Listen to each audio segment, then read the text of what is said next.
Hi బాబు, నేను మీ కాకినాడ ప్రసాద్ ని. ఈ రోజు కాకినాడ జగన్నాథపురంలో నిఖిల్ ఫ్యాషన్స్ కి వచ్చి ఫ్రెండ్స్, ఒక షర్ట్ ఎంతో తెలుసా? 200. 200 200. నేను వేసుకున్న షర్ట్ కూడా 200నండి.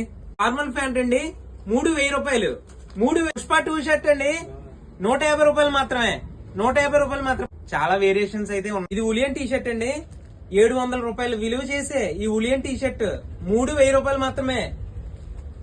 3000 రూపాయలు మాత్రమే. మంచి మంచి డిజైన్స్ ఉన్న టీ షర్ట్ రేయాన్ క్లాత్ అండి, 200 రూపాయలు మాత్రమే. 200 రూపాయలు మాత్రమే. టీ షర్ట్ అండి 450 రూపాయలు విలువ చేసే ఫంకీ టీ షర్ట్ 300 రూపాయలు మాత్రమే. 300 రూపాయలు మాత్రమే. ఓవర్ సైజ్ హుడీస్ 3000 రూపాయలు మాత్రమే. ఇది 700 రూపాయలు కాస్ట్, 3000 రూపాయలు మాత్రమే. ఆఖరికి గోవా డ్రెస్ కూడా వేసుకున్నానండి. గోవా డ్రెస్ 399 రూపాయలు. మన అడ్రస్ వచ్చి కాకినాడ జగన్నాథపురం చంద్రిక థియేటర్ ఉంది కదండి, అది దాటే